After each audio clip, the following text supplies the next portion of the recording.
टायटलचं नाव काय आहे? इफेक्ट बघायचं आपल्याला. परिणाम ना रे बाळांनो, इफेक्ट बघायचं. इफेक्ट कुणाचा बघायचा आहे? Very good. Effect of. मला किती सिस्टमॅटिकली असतं? इफेक्ट ऑफ ग्रॅव्हिटी म्हणजे ग्रॅव्हिटीचा परिणाम. बरोबर आहे ना?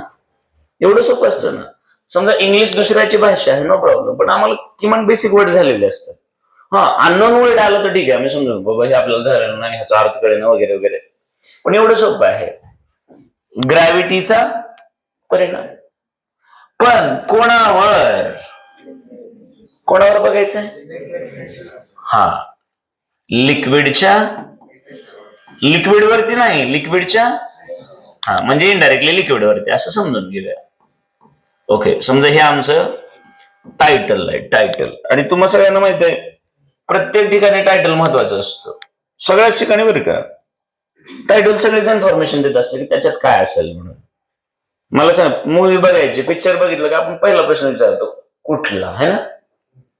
मग तो नाव सांगणार त्या पिक्चरचं टायटल. मग कोणा विचारणार? हिरो, हिरोईन, बरोबर आहे ना, विलन, आणि मग बरंच काय स्टोरी काय आहे रे म्हणतो, असंच ना. मग मला असं वाटतं टायटल खूप मॅटर करतात आणि आम्ही टायटलकडे नीट लक्ष देत नाही, त्याच्यातच सगळं आहे. मग ग्रॅव्हिटीचा इम्पॅक्ट बघायचा आहे की बाबा ग्रॅव्हिटी असेल तर काय, ग्रॅव्हिटी नसेल तर काय. ग्रॅव्हिटी असेल प्रेझेंट तर काय होतं, पण बेसिकली आता आमच्यातली बरीच लेकरं अशी असली की त्यांना ग्रॅव्हिटीच कळत नाही. मग कुठंतरी मला असं वाटतं 9th स्टँडर्डला असेल किंवा 10th स्टँडर्डला असेल, मग कुठं तरी या दोन्ही पैकी हे साहेब येतात. मग ते कुठं तरी असं झाडाखाली बसले होते म्हणे, बरोबर आहे ना. आणि वर काय होतं? सफरचंद. मग सफरचंद काय झालं म्हणे? सफरचंद पडलं खाली. मग गॅरंटेड त्यावेळेस न्यूटन सरांना भूक लागली नव्हती, मी गेस करतोय. तर न्यूटन सरांना भूक लागली असते तर न्यूटन सरांनी गपचूप खाल्लं असतं. ते विचार करत बसले हे पडलं का, बरोबर आहे की. आता मला सांगा, त्याच्या अगोदर त्यांनी काय पडताना बघितलं नव्हतं का? बघितलंच होतं ना. त्याच्या अगोदरचे सगळे सफरचंद वर गेले होते, सगळे खालीच पडत होते ना. झाडाची पानं, फुलं, फळं, वरती फेकलेल्या वस्तू तेव्हा पण खालीच पडत होत्या, आज पण. हा, पण तेव्हा ते विचार करत बसले की खालीच का पडतंय, याचा विचार तेव्हा आलाय, त्याच्या अगोदर आला नव्हता. मग खाली पडतंय तर त्यांनी विचार केला वाय का खाली पडतंय, आणि मग त्याच्यातून एक स्ट्रॉंग अशी कॉन्सेप्ट समजा आली, आणि ज्याला तुम्ही नाव दिलं ग्रॅव्हिटेशन. काय नाव दिलं तुम्ही त्याला? आणि मग ग्रॅव्हिटेशन सगळ्या जगाला कळालं. त्याच्या अगोदरही ग्रॅव्हिटेशनच्या काही कॉन्सेप्ट होतच नाही असं नाही, पण एकदम स्ट्रॉंग अशा टेक्निकल व्ह्यूने अनालिसिस केलं न्यूटन सरांनी, म्हणून क्रेडिट कोणाला दिलं जातं? न्यूटन सरांनी. मग न्यूटन सर सांगायला लागले ग्रॅव्हिटेशन म्हणजे कोणतेही दोन ऑब्जेक्ट, प्रत्येक ऑब्जेक्टला काय असेल? मास असेल, आणि त्या दोन्ही मध्ये काय असेल? फोर्स ऑफ अट्रॅक्शन असेल, तर त्याला ग्रॅव्हिटेशन म्हणायचं. मग मुद्दा आहे की ग्रॅव्हिटी म्हणजे नेमकं काय? तर न्यूटन सर सांगतात की कोणत्याही दोन ऑब्जेक्ट नाही आता, तर त्या दोन ऑब्जेक्ट मध्ये एक ऑब्जेक्ट काय राहणार? अर्थच राहणार, दुसरा ऑब्जेक्ट कुठलाही. मग मी आणि अर्थ मध्ये ग्रॅव्हिटेशनच आहे, माझ्यामध्ये आणि अर्थ मध्ये काय आहे? ग्रॅव्हिटेशनच आहे. मून आणि अर्थ मध्ये काय आहे? सॉरी, मून आणि अर्थ मध्ये ग्रॅव्हिटीच आहे, माझ्यामध्ये अर्थ मध्ये ग्रॅव्हिटीच आहे. पण माझ्यामध्ये आणि सन मध्ये ग्रॅव्हिटेशन नाही, कारण दोन ऑब्जेक्टच्या मध्ये अर्थ नाही. दोन्ही पैकी एक पृथ्वी घेतली की काय झाली? ग्रॅव्हिटी झाली. आणि पृथ्वी सोडून कुठली? आता तुम्ही दोघी तर ग्रॅव्हिटेशन ना. तुम्हा दोघी विचार केला, ए ऑब्जेक्ट आणि बी ऑब्जेक्ट, तर ग्रॅव्हिटेशन असेल. पण दोन्ही पैकी एक ऑब्जेक्ट जर अर्थ घेतला तर मात्र ग्रॅव्हिटी असेल. म्हणजे force of attraction between earth and any object that is known as, आणि force of attraction between any object तिथं अर्थ नाही. मग समजा हा पेन आणि हा बोर्ड, याच्यामध्ये ग्रॅव्हिटी का ग्रॅव्हिटेशन? ग्रॅव्हिटेशन नाही. पण हा पेन आणि ही अर्थ ग्रॅव्हिटी आहे, अशी कॉन्सेप्ट आली. मग आम्हाला मुळात ग्रॅव्हिटी समजली पाहिजे, बरोबर आहे का? मग ग्रॅव्हिटीची कॉन्सेप्ट कळाली. मग ही ग्रॅव्हिटी म्हणजेच फोर्स टाकायचं काम कोण करणार आहे? अर्थ करणार आहे. ऑब्विसली कुणावर फोर्स टाकेल? ही लिक्विड वरती. अशी कॉन्सेप्ट असणार, बरोबर आहे की नाही? चला, एक बेसिक तर तयार झालं. मग इफेक्ट ऑफ ग्रॅव्हिटी कुणावरती बघायचं आहे? लिक्विड वरती, बरोबर आहे की नाही? मग काल एक आपण डायग्राम ड्रॉ केली, पण समजा आज थोडीच वेगळी करू. आज काल मी माझ्या पद्धतीने केली, आज परत आपण जाऊया नोट्सकडे. कारण सेम कालच्या सारखं आज नको असतो. कारण सेमच शिकवायचं म्हणलं की मला असं वाटतं ते बोरिंग काम. काल इथेच, आज इथेच, मग शिकवायचं कशाला? कालचं काय वाईट होतं काय? मग आता आपल्या सवयीप्रमाणे आपण एक काम करूया छोटस. इथं एक खूप खूप खूप खूप मोठं एक वेसल किंवा एक भांड चांगलं घेऊया आणि या भांड्यामध्ये समजा आपण असं पाणी भरूया. मग मला असं वाटतं बऱ्यापैकी समजलंय तुम्हाला. तर आता याच्यामध्ये आपण हे पाणी भरायचं काम केलं.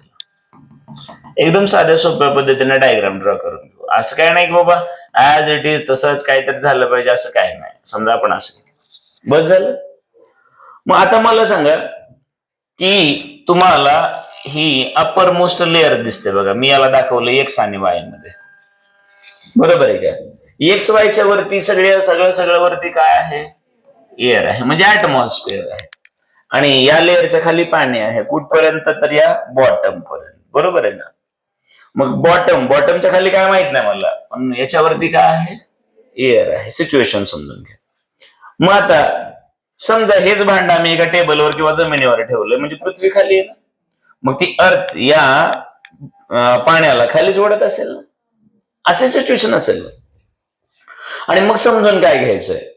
तर समजून घ्यायचंय की या पाण्यावरती म्हणजे या लिक्विड वरती या अर्थचा काय इफेक्ट होणार आहे. असंच एक छोटस म्हणजे एक पॉइंट आहे. आता तुम्ही मला सांगा की हा टॉपिक स्टडी करत असताना रॅन्डमली या पूर्ण लिक्विड मधले कुठले तरी 2 पॉइंट निवडायचे तुम्हाला. रॅन्डमली कुठलेही निवडा. मी काय म्हणलं कळलं का तुम्हाला?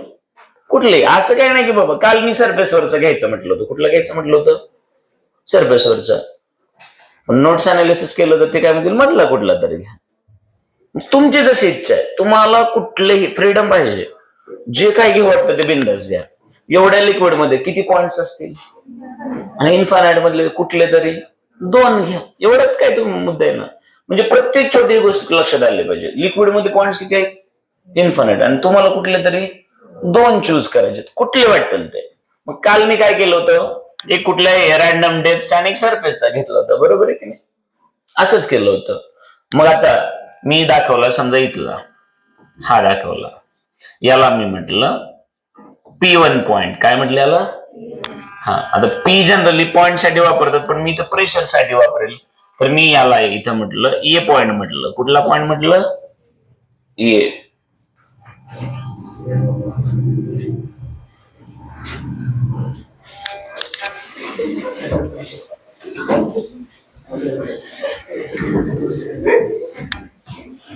नवीन चालायची पद्धत ज्याच्यामुळे तुमची चप्पल जास्त दिवस टिकणार नाही. ओके. अरे चालताना कसं चालावं?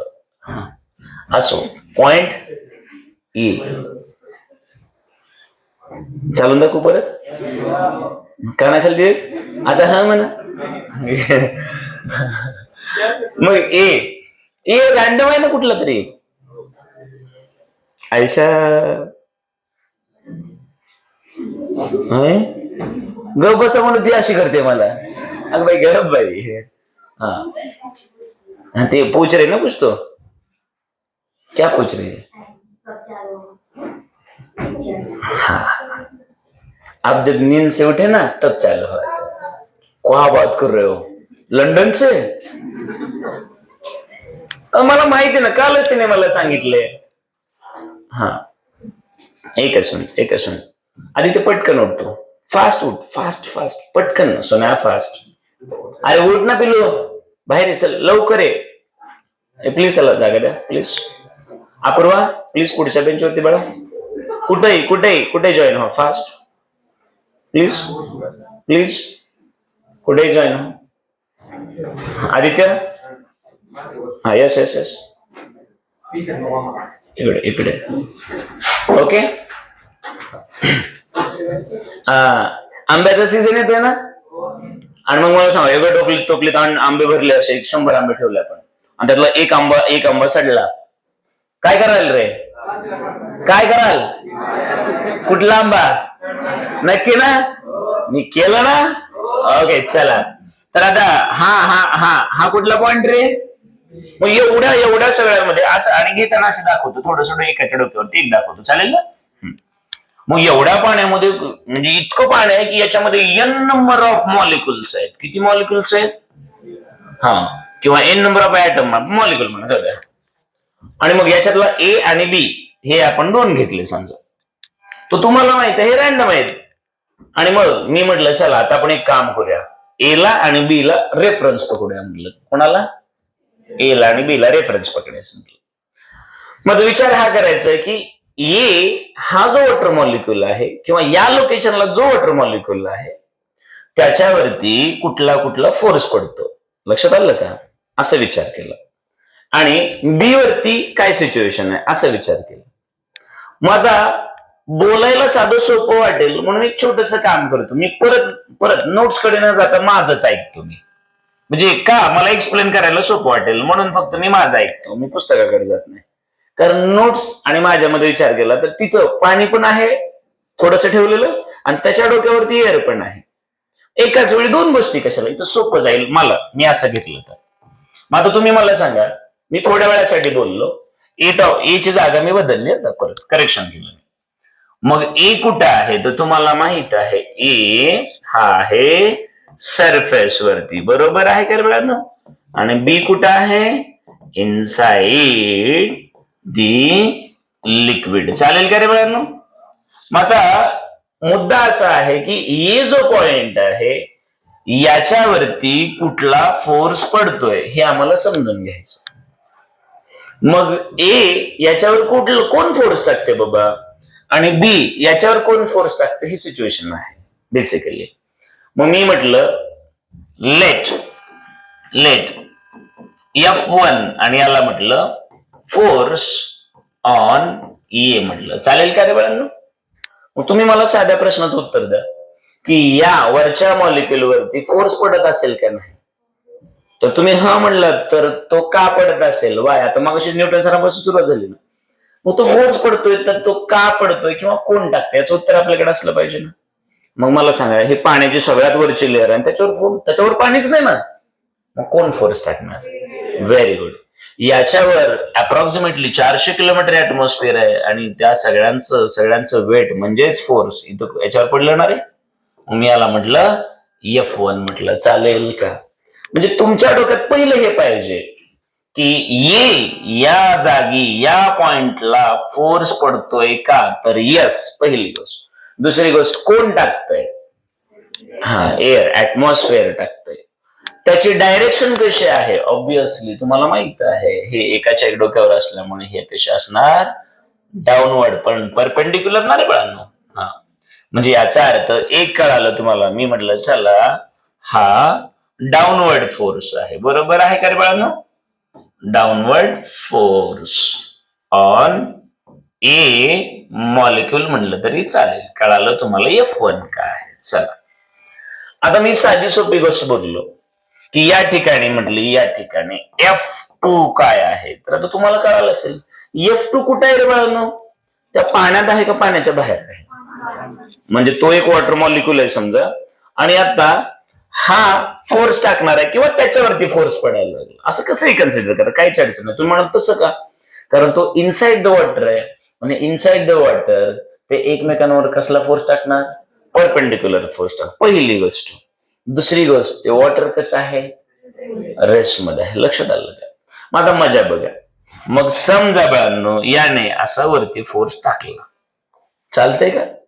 मग आता मजा अशी आहे की याला मी म्हटलं कसला फोर्स आहे? अपवर्ड फोर्स, बरोबर आहे का? आणि तो तसाच का दाखवला त्यासाठी रिझन मात्र मला असं वाटतं चॅप्टरचं पहिलं आणि दुसरं लेक्चर केलेलं आहे. या रेस्ट लिक्विड मधला कुठलाही मॉलिक्यूल, कुठलाही पार्टिकल, कुठलाही ऍटम त्याच्या कॉन्टॅक्ट मध्ये जे कोण आहे त्या प्रत्येकावर कसला फोर्स टाकत असतं हे आम्ही शिकलोय, म्हणून आता डायरेक्टली घेऊ शकतो. कदाचित पहिले जर 2 लेक्चर आम्ही केले नसते तर मला आता हे दाखवता आलं असतं. तुम्ही म्हणला असतो काय कुठे डायरेक्शन दाखवायला, आणि कुठे काही करून जमत नसतं. आणि मग आता हा फोर्स पण कळाला. मग आता मुद्दा काय आहे की हा अपवर्ड फोर्स देतोय, इथं वरती एक फोर्स आहे, मान्य आहे सगळं. पण आता थोड्या वेळासाठी जर आम्ही असं ड्रॉ केलं आहे, थोड्या वेळासाठी एक इमॅजिनरी सिलेंडर ड्रॉ केलं, असं इमॅजिनरी सिलेंडर केवढा कसाही ड्रॉ करा, आज काय बिघडत नाही. हा एक सिलेंडर ड्रॉ केला, हा सिलेंडर, खरं तर ही लाईन असते ना, हे दिसावं म्हणतो. मग आता याचा सिलेंडरचा बेसचा किंवा टॉपचा हा घेतला एरिया, याला काय म्हटलं, एरिया ऑफ सिलेंडर. चालेल का रे बाळांनो? आणि एच काय आहे, त्या सिलेंडरची हाईट. मग शांत डोक्याने बघा आणि माझ्या प्रश्नाचं उत्तर द्या. ए आणि बी या दोन पॉइंट मध्ये कुठल्या पॉइंटला जास्त प्रेशर असेल? का बरं असं तुम्हाला वाटतंय? कारण एच्या डोक्यावर फक्त हवा आहे आणि त्याच्यामुळे एवर दाब कोणाचा पडणार? फक्त हवेचाच पडणार. पण बीच्या डोक्यावर एच एवढ्या हाईट पर्यंत पाणी आहे आणि तिथून वरती 400 किलोमीटर हवा आहे. म्हणजे बीच्या डोक्यावर पाणी पण आहे आणि म्हणजे बीच्या डोक्यावरती वॉटर आणि एअर हे दोन्ही आहेत ना. मग बीच्या डोक्यावरती हे दोन आहेत तर त्या दोन्हीचा इम्पॅक्ट असेल. मग मला सांगा, प्रेशर ऍट पॉइंट बी किंवा जे काही रिझन आहे इथं प्रेशर पडण्याचं, एअर पण नसेल सॉरी वरची आणि हे पाणी पण नसेल, बरोबर आहे का? मग आम्हाला हे समजलं पाहिजे बाबा हे असं आहे का. मग आता एअरचा तर विचार केलाय आम्ही, पण इथं पण फोर्स बघितला, इथं पण फोर्स बघितला. पण तुम्हाला सगळ्यांना माहित आहे बरं, समजा मी 60 किलोचा इथं उभा आहे. 60 किलो माझं वेट आहे का मास आहे? किलोग्राम वेट आहे का मास आहे? मास आहे. मग बाळांनो माझं मास आहे 60 किलोग्राम आणि मी इथं उभा आहे आणि माझ्यावरती ऍक्सलरेशन ड्यू टू ग्रॅव्हिटी 9.8 च्या ठिकाणी मी घेतली 10 घेतली. किती घेतली? तर तुम्हाला माहित आहे माझं वेट म्हणजेच माझ्यावर ऍक्ट होणारा फोर्स तो वाचतो mg ना रे बाबा.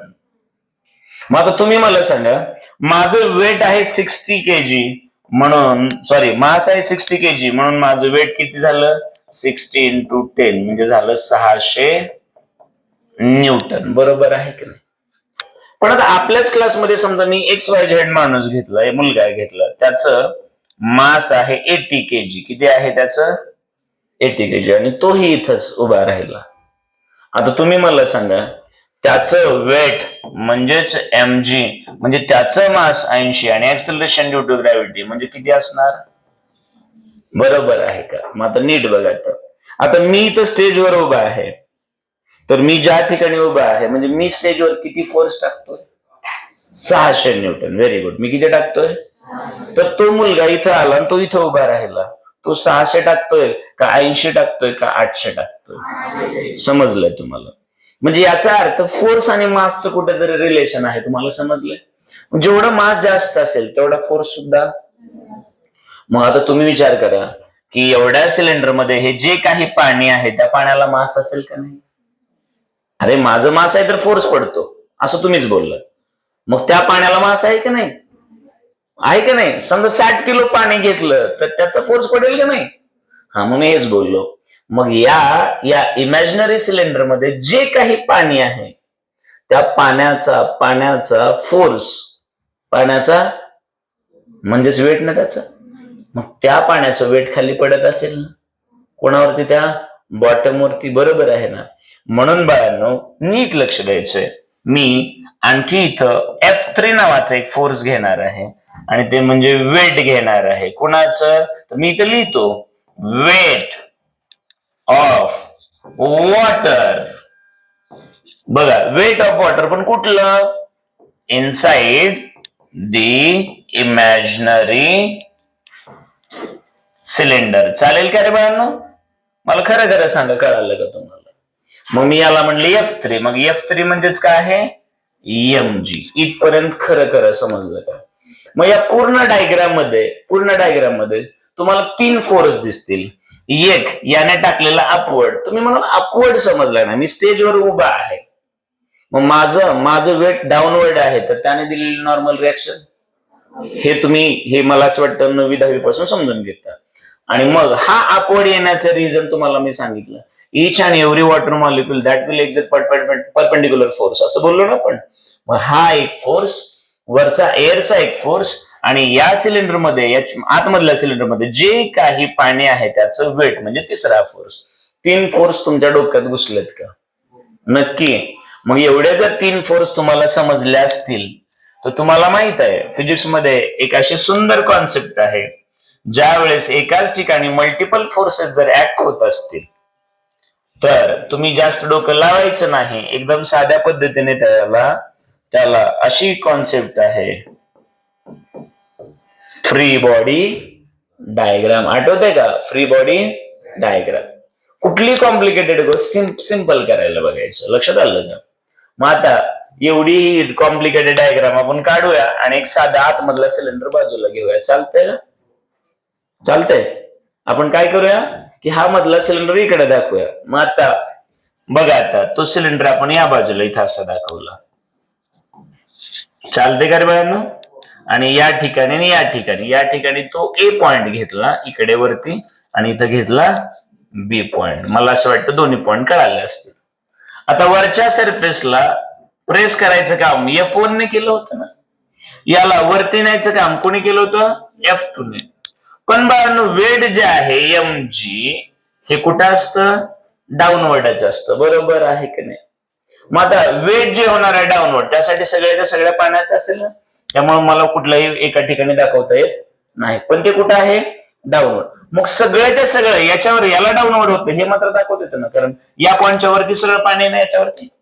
हा, मग आता इमॅजिन करा बाळांनो की जर तुम्हाला हे समजलं असेल, मग डाऊनवर्ड फोर्स 2 आहेत. एक म्हणजे एअरचा आणि दुसरा म्हणजे या आतमधल्या लिक्विडचा. 2 झाले का? आणि अपवर्ड फोर्स मात्र फक्त एकच आहे. इथपर्यंत समजलं सगळ्यांना? मग आता थोड्या वेळासाठी आपण फक्त आणि फक्त याचा विचार करू. कोणाचा? बीचा विचार करू. मग मी आता थोडस नोट्स पेक्षा आणखी थोडस वेगळं जाणार आहे. थोडस आणखी इकडे बघा. आता मी फक्त ह्या बी कडेच लक्ष देतो. आता हा कुठला पॉइंट आहे? बी. आता मला सांगा, बी वरती एक असा फोर्स पडतोय. कुणाचा? एअरचा. बरोबर आहे का? याच बी वरती आणखी एक फोर्स पडतोय. कुणाचा? तर त्या वेटचा. बरोबर आहे का? आणि हा बी एक अपवर्ड फोर्स सुद्धा टाकतोय, त्याला आम्ही परपेंडिक्युलर फोर्स म्हणून. चालेल का? ही अशी डायग्राम असेल ना. मग बी वरती 2 फोर्स कसे पडतायत? डाऊनवर्ड. आणि एक कसा पडतोय? अपवर्ड. मग आता मला सांगा बाळांनो, याला जर व्यवस्थित करायचं म्हटलं, याचं जर थोडंसं अनालिसिस आपल्याला प्रॉपर पद्धतीने करायचं म्हटलं, तर मला असं वाटतं जर तुम्ही शांत डोक्याने थोडासा विचार केला, याच्या मॅथ कडे जर यायचं म्हटलं, तर मला असं वाटतं 2 मिनिटं तुमच्या लक्षात येईल. आता इकडे नीट बघा. सिन्स मला सांगा, each and every water molecule is in rest position. प्रत्येक वॉटर मॉलिक्यूल हा मोशन मध्ये आहे का रेस्ट मध्ये आहे? रेस्ट मध्ये आहे का मोशन मध्ये? बरोबर आहे. ओके. मग आता प्रत्येक वॉटर मॉलिक्यूल जर रेस्ट मध्ये आहे, आता मुद्दा असा आहे की याच्यावर किती फोर्स ऍक्ट होते? ते 3. तरी पण हा मॉलिक्यूल कसा राहिला? मग एखादा ऑब्जेक्ट रेस्ट मध्येच आहे त्याच्यावर फोर्स तर एवढे मोठे पडतात. मग याचा अर्थ 3 पडो, 5 पडो, 10 पडो फोर्स पडतायत, पण तो मोशन मध्ये. म्हणजे याचा अर्थ त्या फोर्सचा उपयोग मोशन मध्ये आणण्यासाठी झालाय का? म्हणजेच ते फोर्स का होऊन बसले? मग मला हेच बोलायचंय. मग मला सांगा, therefore force F1 plus force F2 plus force F3 is equal to काय असेल ते बाळांनो? मान्य आहे. मग याचा अर्थ सगळ्या फोर्स ऍडिशन किती झालं? 0 झालं. मग आता बघा, आता जर तुम्हाला हे कळालं असेल तर एक पाऊल परत मागे जाऊया, ज्या ठिकाणी तुम्ही स्केलर आणि वेक्टर चॅप्टर स्टडी केला होता. मग स्केलर आणि वेक्टर मध्ये मला सांगा, जर हा फोर्स डाऊनवर्ड असेल या पॉइंटला ऍक्ट होणारा आणि दुसरा फोर्स अपवर्ड असेल, हा F1 असेल आणि हा F2 असेल. मी म्हटलं F1 प्लस F2, तर तुम्ही म्हणता सर मान्य आहे, तुम्ही सम करा, बेरीज करा, पण दोघांची डायरेक्शन एक्झॅक्टली मग ऑटोमॅटिकली तिथं काय होणार, सबट्रॅक्शन होणार, बरोबर आहे ना. मग तुम्ही त्याला असं म्हणा की F1 प्लस, पण F2 ची डायरेक्शन F1 च्या, मग तुम्ही त्याला म्हणा, तुमची पद्धत जी आहे तुम्ही सम ऑफ फॅक्टर करता दाखवा जगाला, पण पुढे असं दाखवा मायनस, म्हणजेच ऑटोमॅटिकली F1 मायनस. पण मी तिथं फोर्सचं सबट्रॅक्शन केलंय का, मी तर समच म्हणलंय, लक्षात आलं का. म्हणजे काही लोक तुम्हाला गोंधळात टाकायचा प्रयत्न करतील की सम सम, पण तिथं काय दिसतंय, तुम्ही ऍडिशन बोलताय पण होतंय काय, पण का सबट्रॅक्शन झालं ते डोक्यात घुसतंय का, कारण दिशा डायरेक्शन एक्झॅक्टली. आपण जर पंजा लढवायचा म्हणलं, आपण जर मी इकडे दाबतोय तू इकडे दाबतोय, पण याचा अर्थ माझा फोर्स 100 न्यूटन आणि तुझा पण 100च असेल, तर एकमेकांना काय करेल तो, मग मी 100 प्लस 100 200 म्हणायचं का 100 प्लस 100 0 म्हणायचा. मग तिथं कसं झालं, 100 प्लस, पण दुसरा 100 विरोध दिशेने आला होता ना, 100 प्लस 100, तसं नाही, 100 प्लस मायनस ही कॉन्सेप्ट असते. पण तुम्हाला सगळीकडे सम सम सम ऍडिशन असे शब्द वापरलेले असतात, आणि मला असं वाटतं हे तुम्हाला जर कळालं असेल तर आता मग तुमच्या लक्षात आलं असेल की since direction of F3, since बघा, सिन्स किंवा आपण असेल लिहा, since force F3 is upward ना रे बाळांनो, बरोबर आहे का. देअरफॉर असं म्हणलं तर चालेल, F1 plus F2 plus minus of F3. असं काय केलं कळालं का सगळ्या गावाला. Therefore F1 plus F2 is equal to minus of, तिकडे जाऊन काय होणार, प्लस होणार. लक्षात आलं का. मग आता एवढं सगळं कळालं म्हणल्यानंतर F1 F2 F3, मग आता हे इंडिव्हिज्युअली परत एकदा आपण हे काढून घेऊया. मग आता तुम्ही मला सांगा, सिन्स F1 म्हणजे याचा अर्थ एअरने टाकलेला फोर्स, म्हणजेच इथं जो काही फोर्स टाकला या पर्टिक्युलर एरियावरती, म्हणजे इथं जे काही प्रेशर पडतं ते प्रेशर कोण टाकायला बघा, एअर टाकते. मग आता तुम्ही मला सांगा, सिन्स प्रेशर ऍट पॉइंट 1 म्हटलंय किंवा ए म्हटलंय, मी इकडे आता 1 1 घेतलं तर 1 घेतो, ते काय असेल तिथं पडणारा फोर्स आणि तिथला, therefore F1 is equal to तिथलं प्रेशर आणि त्या ठिकाणचं हे झालं. सिमिलरली किंवा असं म्हणा, सिन्स इथं F2 जे आहे ते म्हणजे त्याचं वेट मुळे पडलंय ना, ही वेट समजून सांगितलंय. आता परत मजा बघा, F3 इज इक्वल टू, तुम्हाला लगेच लक्षात आलं असेल, आता हा फोर्स पडण्याचं कारण इथलं प्रेशर आहे ना, म्हणजे याचा अर्थ प्रेशर ऍट पॉइंट 2 किंवा बी म्हणा, तिथला फोर्स आणि तिथला एरिया. तुमच्या लगेच लक्षात आलं असेल, therefore F2 is equal to P2 into, बरोबर आहे का. एवढा सगळा ज्यावेळेस आपण डेटा घेतो, प्रत्येक छोटी छोटी गोष्टीचं अनालिसिस करतो की हे असंच का, तिथं का आलं, त्याला कोण जबाबदार आहे, ह्या सगळ्या छोट्या मोठ्या गोष्टी बघतो, त्यावेळेस प्रत्येक F1 F2 F3 ची सगळ्याची माहिती घेतली. आता आपलं राहतं फक्त मॅथमॅटिकल अनालिसिस. मग आता मला सांगा, F1 च्या ठिकाणी मी F1च ठेवणार. F1 काय आहे, प्रेशर इंटू तिथलं प्रेशर तिथला एरिया, प्लस F2 हा फोर्स कोणामुळे पडला, हा F2 इथला खाली, तर हे सगळं जे पाणी होतं त्याचं वेट आहे, म्हणजे कोण आहे, mg इज इक्वल टू काय ठेवलं रे बाबा मी F3, पण F3 तर अपवर्ड आहे, आणि मग त्यासाठी तिथलं प्रेशर आणि तिथला. मग या केस मध्ये आल्यानंतर वाटतं बरं काय चालू आहे, किती वेळ ते 30 बडबड. पण आता इथं मोठा प्रॉब्लेम असा आहे की याच्यात एरिया कॉमन आहे, याच्यात एरिया कॉमन आहे, पण याच्यात एरिया मात्र आम्हाला आणखी दिसलेला. मग काय म्हणतात, प्रत्येक गोष्ट जी दिसत नाही म्हणजे नसतेच का, प्रत्येक गोष्ट दिसत नाही म्हणजे ती नसतेच का, असते ना. तुमच्यातलं कोणी जरी एकाने जर गोंधळ केला तर तो एकटा नसतो, त्याला सपोर्टिव्ह कोणीतरी असतो, एकटा काहीच करत नाही, बरोबर आहे की नाही. तुम्ही मागच्या 2 दिवसाचं माझं अनालिसिस होतं ह्याचं आणि त्याचं, तरी पण मी पहिल्यांदा अगोदर लांब ठेवलं, म्हणलं सकाळी एवढा सुंदर सकाळी नको चिडायला. पहिला पर्याय घेतला त्यावेळेस मी त्याला बोललोही नाही बरं का. मग त्याने काय केलं माहितीये का, तो माझ्या खांद्यावर आला आणि पुन्हा पुढचं काम चालू केलं. म्हणजे काय होतं की तुमचं एक चूक मी माफ केली ना, तर तुम्ही म्हणणार एक चूक झाली आता नाही करायची. तुम्ही एक चूक माफ केली की तुम्ही दुसरी करायला लागता, दुसरी माफ केली की तुम्ही तिसरी करायला लागता, आणि ही सिरीज चालू राहते. मग आपल्याकडे माहिती ना, आपल्याकडे कसं असतं, तुमच्याकडे कोणाकडे म्हैस गाय बैल आहे का? असेल ना. मग ते छोटं बाळ असतं, अगोदर वासरू म्हणतात, पण ते हळूहळू हळूहळू मोठं होतं. मग ज्यावेळेस ते मोठं होतं ना बाळांनो, त्यावेळेस ते त्रास द्यायला लागतो, ऐकतच नाही. मग शेतकरी त्याच्या नाकामध्ये येस सर व्यसन वेगळं असतं, ते त्याच्या नाकात काय घालतं, आणि मग त्याला कळतं की आता हे कंट्रोल होतं. मग तुम्ही बघितलं असेल, किती मोठा सांड असू द्या, किती मोठा बैल असू द्या, तो त्या छोट्या दोरीने कंट्रोल होतं ना, बरोबर आहे ना. मग वेळेस जर नाही व्यसन घातली ना, हे खूप अवघड होऊन जाईल ना, कोणाच्या ऐकण्यात राहणार नाही, बरोबर आहे की नाही. त्यामुळे व्यसन गरजेची असते. आता इथं एरिया आहे, इथं पण एरिया आहे, पण इथं एरिया दिसत नाही. आणि तुम्हाला सगळ्यांना माहिती आहे, कुठलाही फॉर्म्युला डिराईव्ह करतं म्हणजे काय करतं, तर एकदम सोप्या फॉर्मॅट मध्ये आणतो, एकदम साधा सोपा बनवायचा आपला व्ह्यू असतो. आता हे सोपं तर बनवायचं कसं बनवायचं, तर इथं मास दिसते, बरोबर आहे का. मग सहज प्रश्न विचारला की बाबा मास मध्ये आणि एरिया वॉल्यूम काय रिलेशन असतं का, तर तेव्हा कळतं since density rho is equal to mass divided by, आणि नंतर लक्षात येतं की व्हॉल्यूम मध्ये एरिया जोडलेला असतो ना.